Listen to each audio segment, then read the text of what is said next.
Hello everyone. أهلا وسهلا بكم في قناة English with رامي. النهاردة إن شاء الله تكملة حلقات أصوات حروف اللغة الإنجليزية. بس قبل ما نبدأ، لو أنت جديد وأول مرة تشوفنا ما تنساش تعمل سبسكرايب للقناة وتفعل الجرس علشان يوصلك كل جديد على القناة.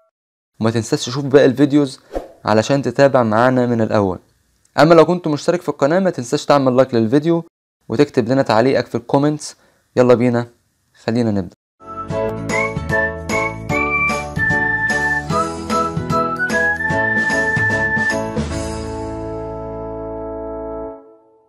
أهلا وسهلا بكم مرة تانية.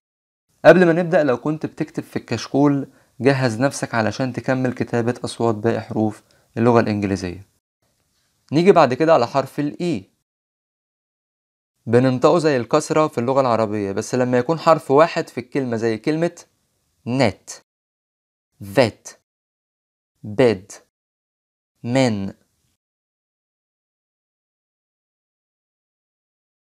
بننطقه زي الياء الممدودة زي كلمة عيد في اللغة العربية لما يكون الحرف متكرر ورا بعض أو بعده حرف ال A زي كلمة meet, meet, need, see, three, free.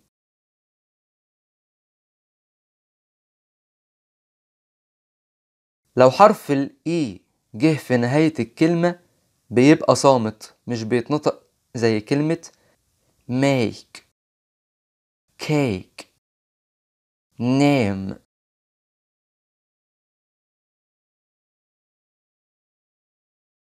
ولكن فيه بعض الكلمات بننطقه في آخر الكلمة زي كلمة me أو he.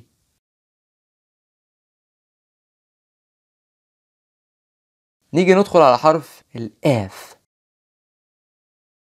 بننطقه زي حرف الفاء في اللغة العربية زي كلمة fish, food.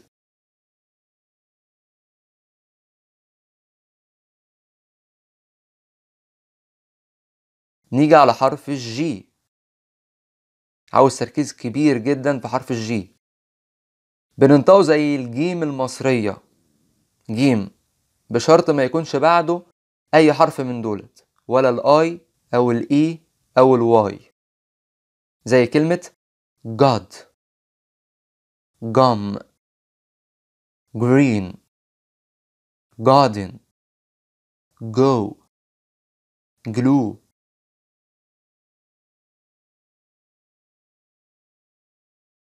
بننطقه بقى زي الجيم اللي هي المفروض الجيم اللي هي بطريقة الصعيد أو بيقول عليها الجيم المتعطشة الجيم. لو جه بعده أي حرف بقى من دول الإي أو الآي أو الواي، زي كلمة جراف، جيم، انجينير. برضو خد بالك في بعض الكلمات مش بتيجي مع القاعدة دي خالص زي كلمة جيل، جيت. مش بننطق حرف الجي لما يكون في آخر الكلمة وقبله حرف الN زي كلمة evening. وأي كلمة بتنتهي عامة ب-ing مش بننطق الجي، وبيبقى آخر حاجة بننطقها حرف الN زي كلمة swimming, reading, writing, watching.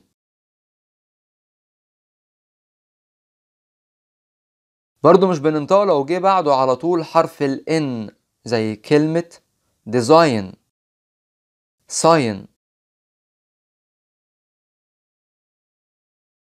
ولكن بننطق حرف الجي لو جه قبله حرف الN بشرط واحد، يكون بعد حرف الجي حروف تانية زي كلمة angry, single, finger.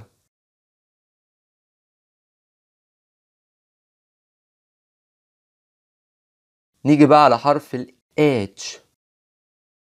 بننطقه زي حرف الهاء في اللغة العربية زي كلمة hi, hello, hat, hot, behind.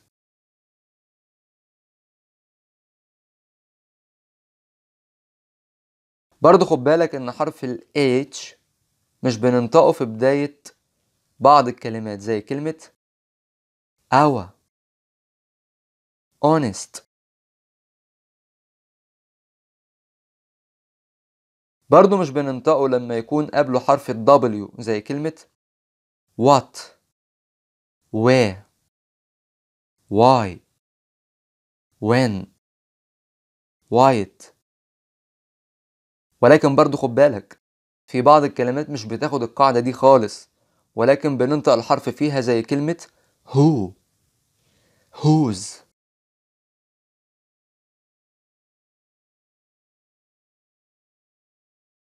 نيجي بقى على حرف ال I،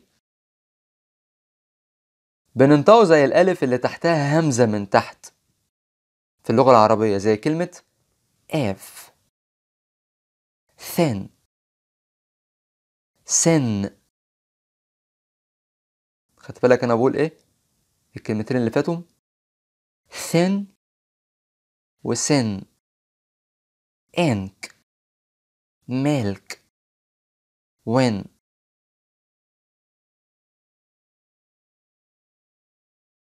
برضو بننطقه زي اسمه كده يعني I لما يكون في بداية الكلمة زي كلمة ice، item.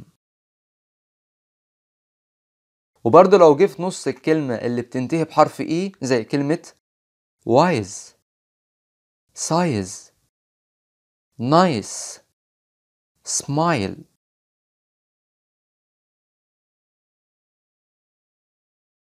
وبرضو بننطقه I لو جه بعده الحرفين دول الجي والH زي كلمة high، night، light.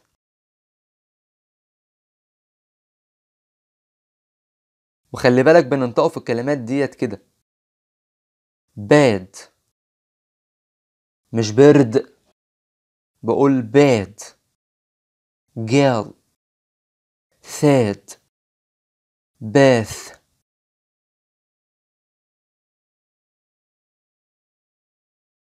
وبكده تكون حلقتنا خلصت النهاردة. أتمنى أكون قدرت أوضح لكم كل أصوات الحروف اللي خدناها النهاردة. أشوفكم على خير الحلقة القادمة. Goodbye.